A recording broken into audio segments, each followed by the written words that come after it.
enunciados, né? A primeira fala assim: na superfície da Terra, os corpos estão sujeitos à aceleração chamada da gravidade, que tem o valor de 10 metros por segundo ao quadrado, aproximadamente, né? Lembrar disso. Uma criança joga um objeto para o alto e ela o observa subir e descer. Sobre esse movimento, é correto afirmar que... Então, vamos pensar o seguinte: quando o objeto está subindo, ele sai da sua mão com uma certa velocidade. Opa, é na questão de cima. Ele sai da sua mão com uma certa velocidade. Quando chega lá no topo, a velocidade é igual a zero. Ou seja, no momento que ele está subindo, a velocidade dele vai diminuindo. Então, o movimento é retardado quando sobe. Quando ele começa a descer, ele sai com velocidade igual a zero. Mas chega lá embaixo, ele tem uma certa velocidade. Tanto é que ele causa um impacto lá no chão, né? Então, no momento que ele desce, o movimento dele é um movimento acelerado. Aí, se você for procurar nas alternativas, a alternativa que tem isso vai ser a letra D. Na descida, o movimento é acelerado. Letra D. Questão 8. Se abandonarmos de uma certa altura uma pedra e uma pena cuja gravidade é cerca de 1, na Lua, desculpa, tô lendo tudo errado, na Lua, cuja gravidade é de 1,6, tá vendo que tem gravidade? Era só voltar na questão de lá e consertar aquilo que vocês estavam colocando, que na Lua não tem gravidade. Tem sim. E onde não há resistência do ar, ou seja, uma queda livre, não tem resistência do ar, mas tem queda porque tem gravidade. É correto afirmar que nessa queda a pedra chegará ao chão primeiro? Não, porque não tem resistência do ar. Ambos os objetos vão flutuar e não cairão de jeito nenhum. Na Lua tem gravidade. Puxa mais lentamente, mas puxa. A pena flutuará e não cairá? De jeito nenhum. Os dois objetos chegam juntos ao chão. Beleza? É essa aí. Questão número 9.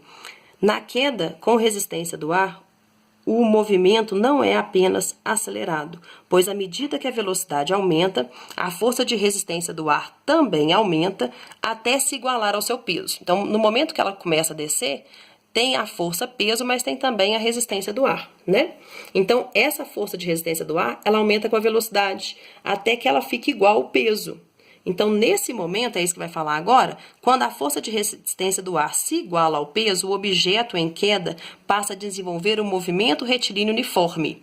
Então, essa é a diferença do movimento com resistência, que ele tem inicialmente um movimento acelerado, depois passa a ter um movimento uniforme.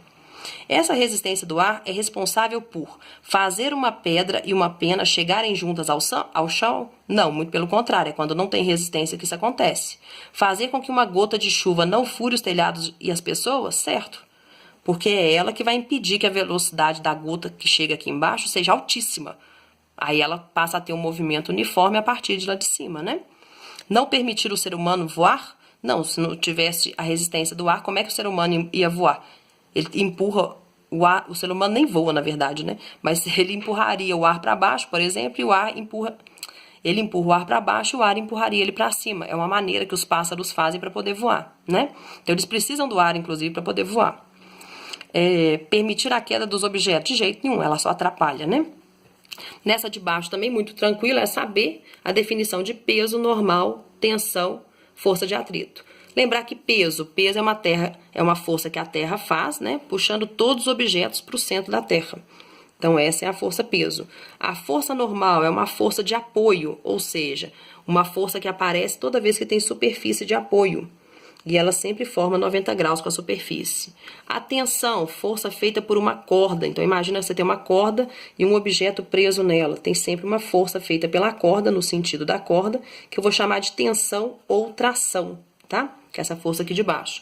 E a força de atrito, toda vez que você tem movimento, você está empurrando um bloquinho, então toda vez que você coloca um objeto em movimento, ou você tende a colocar esse objeto em movimento, vai aparecer uma força contrária, e essa força é a que eu chamo de atrito, ela sempre é do contra, né?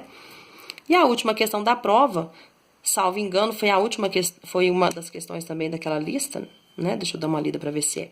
Sobre os movimentos retilíneo uniforme e uniformemente variado, é correto afirmar que no movimento retilíneo uniforme a velocidade é constante e diferente de zero, certo? Ela é diferente de zero, porque se fosse zero não era movimento, né? E a velocidade é constante. No uniformemente variado, a aceleração é constante, diferente de zero. Certíssimo, né? Então, cuidado, o movimento uniformemente variado tem aceleração. mas a aceleração é constante. Aí você falou assim, aí você vira para mim e fala, ué, professora, mas você não falou que variava? Sim, o que varia é a velocidade, não a aceleração.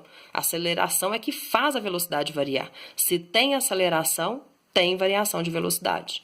E se ele é uniformemente variado, ele não varia de qualquer quantidade. Lembrar que ele varia sempre de quantidades iguais. Ou ele aumenta de 2 em 2, ou de 4 em 4, de 10 em 10, ou diminui de 2 em 2, né? Então, sempre de quantidades iguais. Então, é isso aí. Boa prova para vocês de recuperação, para quem ficou, tá, gente? E boa recuperação nessa matéria para todos.